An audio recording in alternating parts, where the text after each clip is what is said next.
Vous êtes né pour être riche, non pour vivre dans la pénurie. Ce n'est pas une simple phrase, c'est une déclaration prophétique sur votre destinée. Aujourd'hui, Dieu a créé ce moment pour activer l'abondance déjà réservée pour vous. Le psaume 23 dit « L'Éternel est mon berger, je ne manquerai de rien ».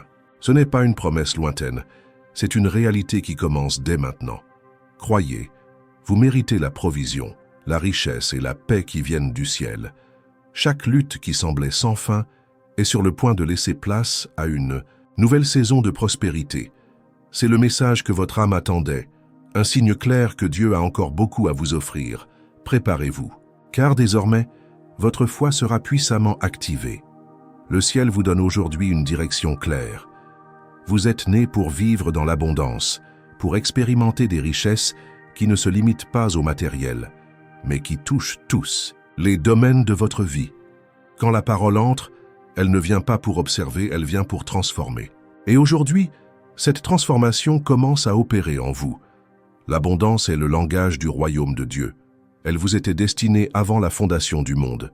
Ainsi, chaque fois que vous vous connectez à cette parole, vous activez quelque chose qui existe déjà dans votre ADN spirituel. Déclarez dans les commentaires « Aujourd'hui, j'active les promesses de Dieu pour ma vie financière ». Ce n'est pas un simple commentaire, c'est une clé prophétique, l'acte de mettre en mouvement l'abondance déjà libérée. Écrire, c'est prophétiser. Et quand on prophétise, le ciel répond. Et puisque le ciel bouge, je voudrais vous demander une chose simple mais puissante. Aimez cette vidéo, abonnez-vous à la chaîne et activez les notifications. Car ici, chaque jour, vous trouverez des prières et des déclarations prophétiques qui renforceront votre foi, ouvriront votre esprit et vous aligneront sur la destinée de richesse que Dieu a préparée pour vous. Maintenant, respirez profondément, car nous sommes sur le point d'entrer dans un moment de prière qui ne sera pas seulement composé de mots, mais qui sera une activation spirituelle dans votre vie. C'est le moment d'ouvrir votre cœur devant le trône de grâce. C'est l'instant où le ciel s'incline pour entendre votre voix unie à la mienne, en accord. La présence de Dieu est déjà là, et lorsque nous nous connectons, la parole garantit que tout ce que nous demandons en accord sera accompli. Sentez l'atmosphère changer. Là où il y avait autrefois de l'inquiétude, la paix commence à émerger. Là où il y avait autrefois du doute, la certitude s'installe. Là où semblait régner un blocage, l'Esprit commence à insuffler la liberté. Père bien-aimé, au nom de Jésus, nous nous présentons devant ta majesté avec gratitude et révérence. Nous reconnaissons que tu es la source de toute provision, l'origine de toute abondance, le Seigneur qui ouvre des portes que nul ne peut fermer. Aujourd'hui, nous élevons la voix avec foi, déclarant que nous ne sommes pas nés dans la pauvreté, ni destinés à la captivité de la disette, mais choisis pour vivre sous la richesse de ta grâce. Seigneur, nous te confions maintenant nos finances. Toute peur, toute limitation implantée dans nos esprits, nous nous y abandonnons. Et nous te demandons, renouvelle notre intelligence pour penser comme des fils et des filles du roi. Nous ne sommes pas orphelins, nous ne sommes pas sans défense. Nous avons un Père qui possède l'or et l'argent, un Dieu qui se plaît à bénir ses enfants par une abondance de biens. Nous déclarons unis que toute chaîne qui a entravé nos finances est désormais brisée. Tout blocage invisible, tout lien spirituel de pénurie, tout héritage de limitation disparaît au nom de Jésus. Car la bénédiction de l'Éternel enrichit et n'ajoute pas de chagrin, comme le dit le livre des Proverbes, chapitre 10, verset 22. Cette promesse est vivante, active et se manifeste dans nos vies aujourd'hui. En écoutant cette prière, sentez qu'il ne s'agit pas de simples mots, c'est une clé spirituelle qui se libère. Souvent, ce qui freine l'abondance n'est pas le manque d'efforts, mais un verrou spirituel qui ne peut être déverrouillé que par la foi. Et c'est ce qui se produit actuellement. Seigneur, ouvre les yeux de notre intelligence afin que nous puissions voir les opportunités qui s'offrent à nous. Accorde-nous la sagesse de gérer intelligemment chaque ressource qui nous est offerte. Que rien ne soit gaspillé, mais que chaque centime devienne une graine plantée dans un sol fertile. Guide-nous vers les bonnes portes, connecte-nous aux bonnes personnes et éloigne de nous toute alliance avec les chemins de l'échec. Nous implorons la juste prospérité, celle qui vient du ciel. Une prospérité qui ne soit pas le fruit de l'anxiété ou d'une course effrénée, mais de ta main multiplicatrice. Que notre vie financière soit un témoignage vivant de ta fidélité. Que ceux qui nous entourent nous regardent et voient que le Seigneur est bon et que ta parole s'accomplit. Nous déclarons que l'esprit de pénurie n'a plus de pouvoir sur nous. La mentalité de la dette, du manque et de la peur ne nous gouverne plus. Ce qui gouverne, c'est la pensée du Christ, la sagesse d'en haut et une confiance totale en toi. À partir de ce jour, chaque décision financière sera guidée par ta direction.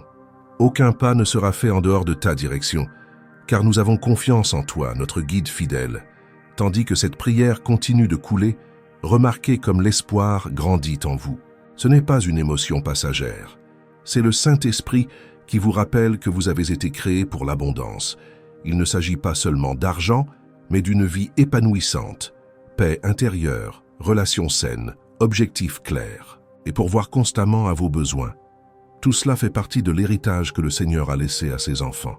Père, nous te demandons aussi de protéger les fruits de notre travail. Qu'aucune envie, aucun vol ni aucun gaspillage ne viennent perturber ce que tu nous as confié. Nous apposons le sceau de la protection divine sur nos revenus, nos affaires et le travail de nos mains. Nous déclarons que tout ce qui nous vient prospérera, se multipliera et sera un instrument de bénédiction. Nous prophétisons, de nouvelles portes s'ouvrent, des contrats inattendus arrivent, des opportunités surgissent de sources insoupçonnées. Des ressources libérées du ciel commencent à affluer. Et tout cela se produit pour ta gloire, Seigneur. Nous ne voulons pas prospérer uniquement pour accumuler, mais pour accomplir notre vocation, bénir des vies et étendre le royaume. Dès maintenant, répétez avec foi, « Je reçois l'abondance de Dieu sur toute ma vie. Je suis né pour prospérer. Je suis héritier des promesses de richesse juste et bénie. » Lorsque vous prophétisez, quelque chose bouge dans le monde spirituel. Vous ne vous contentez pas d'écouter, vous activez. Seigneur, remplis nos cœurs de gratitude. Puissions-nous toujours reconnaître que chaque victoire vient de toi. Libère-nous de l'orgueil qui nous pousse à croire que nous avons tout conquis seuls. Donne-nous l'humilité de t'honorer dans chaque décision financière, dans chaque offrande, dans chaque acte de générosité. Car nous savons que plus nous donnons, plus nous sommes multipliés. Le pain partagé ne s'épuise jamais. La semence semée revient toujours en une moisson abondante. Nous concluons cette prière avec confiance, affirmant que rien ne sera plus comme avant. Une nouvelle saison financière commence aujourd'hui. Nous déclarons que nous sommes prospères dans tout ce que nous faisons, que l'abondance nous accompagne, que la providence divine est constante et que le Seigneur nous accordera une prospérité surnaturelle. Nous recevons cette parole avec foi, joie et espérance. Amen. En prenant une profonde inspiration et en laissant cette prière pénétrer votre cœur, sachez que le ciel a entendu chaque mot. Désormais, la libération est là. Souvent, on ne l'aperçoit pas immédiatement avec nos yeux naturels, mais dans le monde spirituel, les portes se sont déjà ouvertes. Et bientôt, les signes commenceront à se manifester dans votre vie. C'est le moment de confirmer dans votre cœur que vous êtes né pour être riche de tout ce qui vient de Dieu. Votre esprit a été renouvelé, votre foi a été activée et le Saint-Esprit a déjà commencé à guider vos pas. Cette prière ne s'arrête pas là. Elle résonne dans votre esprit et les fruits commenceront à apparaître. Écrivez dans les commentaires « Je reçois cette parole de prospérité ». Ce n'est pas juste de la saisie, c'est un acte de foi. C'est comme planter une graine prophétique dans le sol fertile de votre vie. Quand vous écrivez, vous êtes d'accord. Et quand il y a accord, il y a libération. Maintenant que le ciel a entendu votre prière, il est temps de comprendre comment cette abondance se manifeste concrètement. Il existe une clé cachée dans les récits bibliques qui révèle comment transformer les promesses en réalité visible. Et c'est précisément le chemin que nous allons suivre maintenant. Lorsque nous nous tournons vers la parole, nous trouvons des hommes et des femmes qui ont vécu des situations qui, à nos yeux, semblaient irréversibles. Mais lorsque la faveur divine est entrée en scène, tout a changé. Et ces histoires sont rapportées non seulement comme des souvenirs, mais comme des clés prophétiques pour nous aujourd'hui, alors que nous cherchons à prospérer sous la même promesse. Il existe une histoire en particulier qui constitue une révélation profonde pour le secteur financier.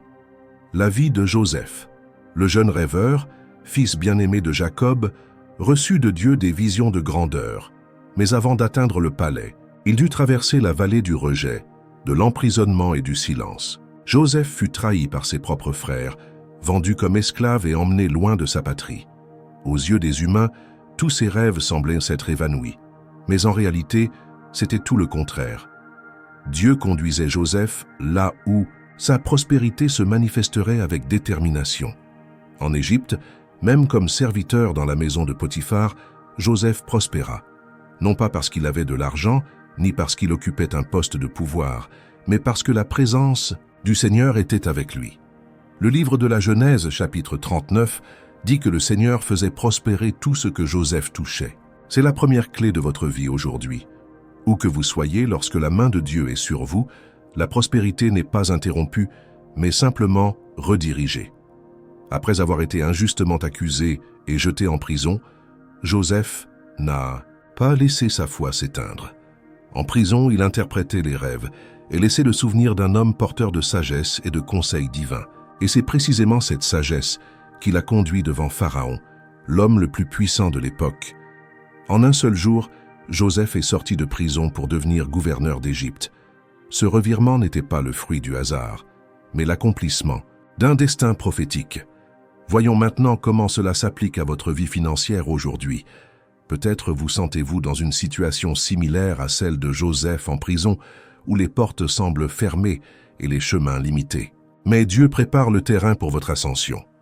Le même Dieu qui a élevé Joseph de serviteur à dirigeant peut aussi vous élever pour gérer votre patrimoine avec sagesse et prospérité. Comme Joseph, vous n'avez pas été créé pour être prisonnier de cycles de pénurie, mais pour régner sur l'abondance avec intelligence spirituelle. La deuxième clé que nous apprenons de Joseph est que la prospérité n'est pas seulement pour nous, mais aussi pour le bien d'autrui. Lorsque la grande famine s'abattit sur le pays, Joseph était déjà prêt.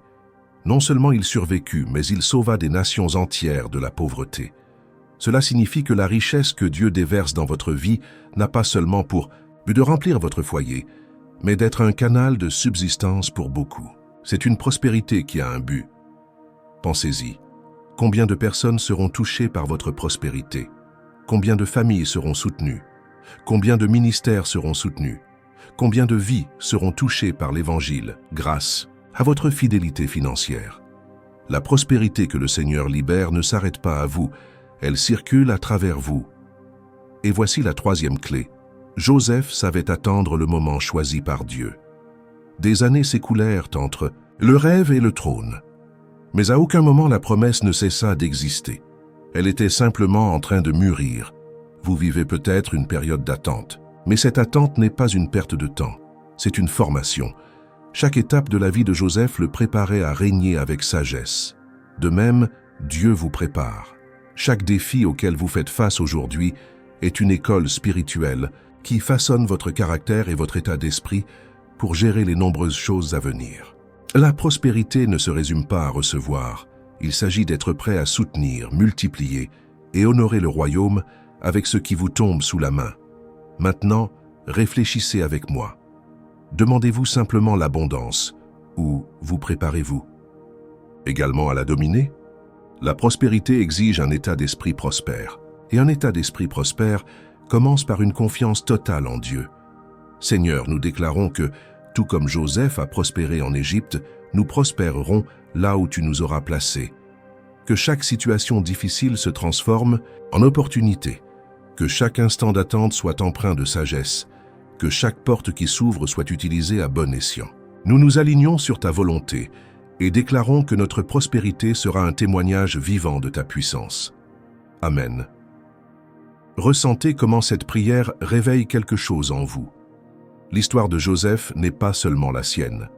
C'est un miroir prophétique de ce que Dieu peut accomplir dans votre vie. Comme Joseph, vous êtes né pour gérer des richesses et régner sur des domaines qui semblaient auparavant impossibles. Et peut-être la question à laquelle vous devez répondre maintenant est-elle la suivante: croyez-vous que le même Dieu qui a fait sortir Joseph de prison peut vous libérer de toute contrainte financière? Croyez-vous que la même onction qui a fait prospérer tout ce que Joseph a touché peut maintenant reposer sur vos mains, sur votre foyer, sur votre vie? La prospérité qui vient de Dieu n'est pas une promesse lointaine, c'est une réalité qui se manifeste lorsque vous choisissez de croire et de prendre position par la foi. Et votre prise de position commence dès maintenant. Écrivez dans les commentaires. Merci Seigneur pour ta provision. En écrivant, vous scellez par la foi la même disposition qui a soutenu Joseph et qui est libérée sur vous aujourd'hui. Ce commentaire est prophétique, c'est un acte d'accord, et le ciel répond lorsque vous acceptez. Maintenant que nous comprenons, grâce à l'histoire de Joseph, que la prospérité n'est pas seulement une promesse, mais une destinée, nous devons approfondir notre compréhension des principes spirituels révélés dans la parole qui sous-tendent l'abondance divine. Il existe un fondement solide, un enseignement profond qui, mis en pratique, ouvre continuellement les portes de la prospérité. La parole de Dieu nous révèle des principes infaillibles. Ce sont des clés spirituelles qui, appliquées avec foi, ouvrent des portes infranchissables. L'histoire de Joseph nous a déjà appris que la prospérité vient avec détermination et préparation. Il est temps maintenant d'explorer les fondements bibliques de l'abondance divine, car sans fondement solide, même une récolte abondante peut être perdue. Dans le livre du Deutéronome, chapitre 8, verset 18, il est écrit « Souviens-toi de l'Éternel ton Dieu, car c'est lui qui te donne la force de t'enrichir afin de confirmer son alliance. » Ce verset révèle que la prospérité n'est pas un accident, ni le fruit d'un simple effort humain. C'est la confirmation d'une alliance éternelle entre Dieu et son peuple. Lorsque nous comprenons cela, nous cessons de courir après la richesse comme si nous cherchions quelque chose de lointain, et nous commençons à vivre en héritier d'une promesse déjà connue. La prospérité ne commence pas dans le compte, en banque, mais dans l'esprit. Un esprit renouvelé par la parole est le terreau fertile où l'abondance se manifeste. Un esprit qui répète sans cesse des phrases de défaite ne connaîtra jamais l'abondance. Mais un esprit qui s'aligne sur ce que Dieu dit commence à attirer des portes ouvertes et la multiplication. C'est pourquoi la Bible nous enseigne dans Romains chapitre 12, verset 2 « Soyez transformés par le renouvellement de l'intelligence, afin que vous discerniez quelle est la volonté de Dieu, ce qui est bon, agréable et parfait. » La bonne volonté de Dieu n'est pas la pénurie. Sa volonté parfaite n'est pas la limitation. Sa volonté est la vie en abondance, la subsistance continue et l'abondance abondante. Un autre principe puissant se trouve dans l'Évangile selon Matthieu, chapitre 6, verset 33. « Cherchez d'abord le royaume et la justice de Dieu, et toutes ces choses vous seront données par-dessus. » Voici l'ordre divin de la prospérité, la priorité dans le royaume. Quand on donne la priorité à Dieu, le reste suit naturellement. Nombreux sont ceux qui se fatiguent à essayer d'inverser cet ordre, mais la véritable prospérité ne s'accomplit que lorsque l'on honore la source avant d'en récolter les fruits. Seigneur, aujourd'hui nous choisissons de rechercher ton royaume en premier. Nous reconnaissons que toutes les ressources t'appartiennent et que nous ne sommes que les intendants de ce que tu mets entre nos mains. Accorde-nous la sagesse d'honorer chaque centime et d'utiliser à bon escient ce que le ciel nous a confié. Nous déclarons que nous ne courons plus jamais après la provision, car nous croyons qu'elle nous poursuit lorsque nous restons centrés sur ta volonté. Un autre secret est révélé dans Proverbes chapitre 3, versets 9 et 10. Honore l'Éternel, avec tes biens et avec les prémices de tout ton revenu. Ainsi tes greniers seront remplis d'abondance, et tes pressoirs regorgeront de moût. L'honneur est la clé de l'abondance. En honorant Dieu avec tes prémices, tu dis « Seigneur, j'ai plus confiance en toi qu'en mes propres efforts. Je reconnais que tout vient de toi. » Et le résultat de cette attitude est une promesse de débordement. L'honneur n'est pas seulement un acte financier, c'est aussi une attitude sincère. Il s'agit de gérer chaque ressource avec intégrité, d'éviter les dépenses inutiles et de savoir attendre le bon moment pour chaque activité. Une vie d'honneur ouvre la voie à une vie d'abondance. Seigneur, nous enseignons à nos âmes à honorer, que l'anxiété ne nous guide pas, mais l'obéissance. Que nous ayons la discipline de gérer, la générosité de partager et la gratitude de reconnaître chaque bénédiction.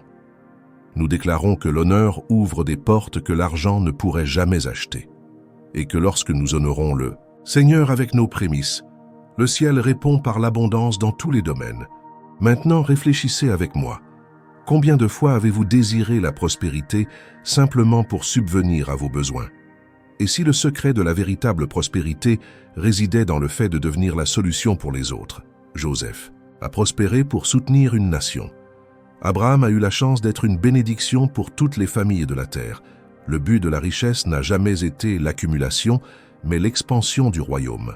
Voici un autre principe biblique. La prospérité se multiplie lorsque vous devenez un canal. Luc chapitre 6 verset 38 dit « Donnez et il vous sera donné. Une bonne mesure, serrée, secouée et débordante sera versée dans votre giron, car on vous mesurera avec la même mesure dont vous vous serez servi. » La générosité est une loi spirituelle qui active le cycle de la multiplication. Ceux qui se retiennent par peur bloquent le flux. Ceux qui se libèrent avec foi laissent la place pour recevoir davantage. Père, nous déclarons que nous ne serons pas des accumulateurs, mais des canaux d'abondance. Que notre prospérité soit un pont qui bénisse les familles, les ministères, les projets et les vies. Nous voulons être des instruments vivants de ta providence. Que nos mains ne se ferment jamais par peur, mais s'ouvrent avec confiance, sachant que plus nous donnons, plus nous recevons. Amen. Et c'est là que réside la beauté de la prospérité biblique. Elle est globale. Elle ne se limite pas à l'argent, mais englobe la paix, la santé, l'orientation, les relations et la sagesse. La véritable richesse consiste à vivre sans crainte du lendemain, sachant que le Dieu qui nous a soutenus hier nous soutiendra aujourd'hui et demain. C'est pourquoi je veux que vous répétiez avec foi d'une voix ferme, ou que vous soyez maintenant, je suis né pour l'abondance de Dieu. Je prospère en Jésus-Christ. Je ne manque de rien, car le Seigneur est mon berger. Chaque fois que vous déclarez, votre esprit est renouvelé et l'atmosphère autour de vous est transformée. C'est le moment de réfléchir. Avez-vous davantage mis votre confiance en vos propres forces ou en la puissance de votre alliance? Avec Dieu? Avez-vous cherché le royaume d'abord ou essayé de courir après les choses qu'il a déjà promises? Avez-vous vécu comme un accumulateur ou comme un canal? Ces questions ne visent pas à créer un fardeau, mais à sensibiliser.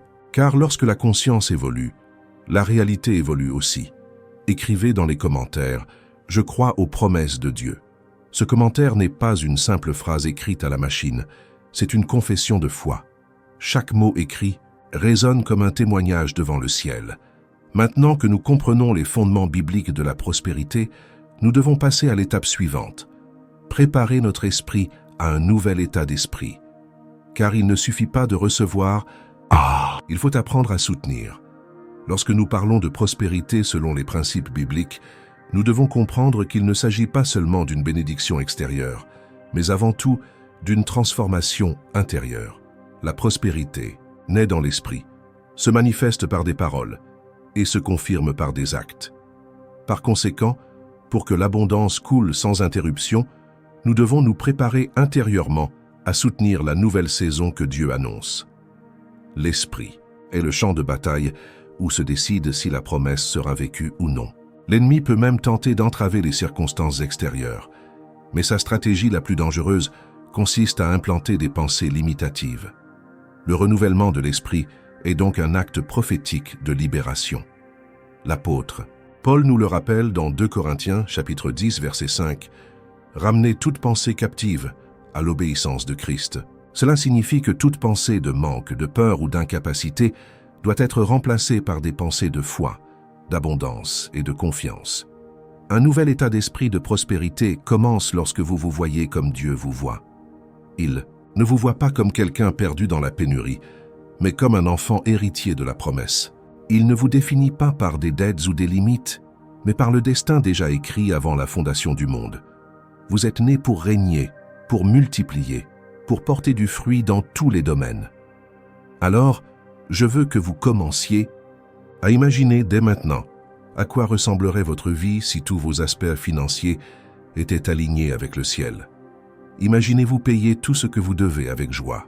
Imaginez votre compte en banque rempli, non seulement pour dépenser, mais aussi pour semer et multiplier. Imaginez les portes qui s'ouvrent, les contrats qui arrivent, les entreprises qui prospèrent. Ce n'est pas de l'imagination. Il s'agit d'aligner votre vision sur celle du Père. Mais il ne suffit pas d'imaginer. Il faut aussi déclarer. La bouche est la plume prophétique qui écrit dans le monde spirituel. Alors, commencez à déclarer avec foi « Je ne suis pas esclave de la pénurie. Je suis l'intendant de l'abondance de Dieu. Je ne dépends pas des circonstances. Je dépends du ciel. J'ai la pensée du Christ et j'ai reçu la sagesse pour prospérer. Ces affirmations ne sont pas de vaines répétitions. Elles reprogramment votre esprit et créent un environnement propice à la manifestation de l'abondance. Jésus a dit dans Marc chapitre 11 verset 23, « Si quelqu'un dit à cette montagne, « Ôte-toi de là et jette-toi dans la mer », et s'il ne doute pas en son cœur, mais croit que ce qu'il dit arrive, cela lui sera accordé. » Ce que vous dites avec foi façonne votre réalité. À ce propos, laissez-moi vous révéler quelque chose d'important. Beaucoup de gens restent bloqués financièrement parce qu'ils n'ont pas encore compris que la véritable transformation commence dans l'esprit. Le secret ne consiste pas seulement à travailler plus dur, mais à reprogrammer les schémas mentaux qui gouvernent nos choix. Il existe une clé spirituelle qui a déjà ouvert la voie à la vie financière de milliers de personnes, et je sais qu'elle vous est délivrée aujourd'hui par un dessein divin. Cette ressource vous apprendra à transformer votre état d'esprit et à multiplier rapidement vos revenus. Cliquez sur le premier commentaire épinglé et recevez cette clé tant qu'elle est encore disponible. Maintenant que cette révélation vous a été donnée, poursuivons, car Dieu veut encore vous révéler quelque chose de puissant. Seigneur, en ce moment, nous déclarons que notre esprit est renouvelé par ta parole, que toute pensée de peur, de limitation et de défaite soit remplacée par des pensées d'abondance, de foi et de victoire. Nous activons l'état d'esprit prospère du royaume, déclarant que nous avons la sagesse d'en haut pour gérer les ressources et que la providence divine ne manquera pas dans notre foyer. Nous recevons l'onction de la richesse juste, celle qui honore le Seigneur et étend ton royaume. Amen. Un état d'esprit prospère comprend également que la prospérité n'est pas une question de chance mais le fruit de principes. On prospère lorsqu'on apprend à faire davantage confiance aux promesses qu'aux circonstances. On prospère lorsqu'on choisit de semer même lorsqu'il semble n'y avoir rien à donner. On prospère lorsqu'on comprend que la richesse est le fruit de la fidélité et de l'honneur. Je souhaite donc partager un guide spirituel étape par étape pour renforcer ce nouvel état d'esprit. D'abord, surveille tes pensées. Chaque fois que des pensées de défaite ou de pénurie surgissent, remplacez-les par une promesse de la parole. Dites à voix haute, « Je suis né pour prospérer, car le Seigneur est mon berger, et je ne manquerai de rien. » Deuxième, surveille tes paroles. Ne déclarez jamais l'échec financier. Transformez votre bouche en source de vie. Au lieu de dire « Je n'y arriverai pas », dites plutôt « Le Seigneur m'a déjà donné la force d'y parvenir. » Troisième, surveillez vos attitudes. La foi sans les œuvres est morte. Si vous croyez en la prospérité, agissez comme quelqu'un qui est déjà prospère. Planifiez, organisez, honorez vos engagements, soyez fidèles dans les petites choses afin de pouvoir dominer les grandes. Chambre. Maintenir une gratitude constante. La gratitude attire l'abondance. En remerciant pour les petites choses, on fait place aux grandes. Ces étapes simples mais spirituellement profondes constituent la base d'un état d'esprit prospère. Maintenant, je veux que vous déclariez avec moi d'une voix ferme. J'active l'état d'esprit de prospérité dans ma vie. Je reçois la sagesse divine, je reçois des stratégies du ciel, je reçois l'abondance dans tous les domaines. La pénurie ne règne plus. L'abondance divine est ma réalité. Remarquez comment chaque mot renforce votre foi. Vous ne vous contentez pas d'écouter. Vous proclamez dans le monde spirituel qu'une nouvelle saison a commencé. Et voici une vérité qui doit être gravée dans votre cœur. La richesse n'est pas un péché. La pauvreté n'est pas une destinée. Le péché, c'est aimer l'argent plus que Dieu. La destinée, c'est prospérer avec détermination, en utilisant chaque ressource pour honorer le Seigneur et bénir les vies. C'est la différence entre thésauriser et multiplier. Seigneur, nous te consacrons notre esprit. Élimine toute forme de pensée qui nous enchaîne au passé, toute voie de pénurie qui tente de nous paralyser. Puissions-nous voir grand, rêver grand et vivre dans l'abondance, en nous rappelant toujours que tout vient de toi et retourne à toi. Amen. Il est maintenant temps de sceller cela par une confession publique. Écrivez dans les commentaires. Je reçois cette parole de prospérité. C'est votre façon d'activer dans le monde naturel ce qui a déjà été libéré dans le monde spirituel. Il ne s'agit pas seulement de taper, mais de planter une graine prophétique qui portera ses fruits dans votre vie. Et maintenant que votre esprit est renouvelé et votre foi activée, nous arrivons à un moment encore plus profond, la conclusion. Et ce faisant, vous recevrez non seulement une conclusion, mais un impact final qui restera gravé dans votre esprit comme la direction claire de Dieu pour votre vie. Maintenant que votre esprit est éveillé et que votre foi est alignée sur la promesse de prospérité, je veux que vous gardiez une dernière vérité en votre cœur. Rien n'est plus puissant que de vivre consciemment en présence de Dieu. Vous n'êtes pas otage des circonstances, esclave du manque, prisonnier de vos dettes. Vous êtes un enfant, un héritier, un participant à l'abondance déjà libérée du ciel. Telle est votre identité, tel est votre héritage. Le même Dieu qui a soutenu Joseph en Égypte, qui a multiplié l'huile et la farine dans la maison de la veuve, qui a ouvert la mer devant Moïse, est le même Dieu qui ouvre les cieux sur votre vie aujourd'hui. Rien ne peut arrêter ce qu'il a déjà décidé pour vous. Ce qui semblait impossible, il l'a déjà transformé en scène de miracle.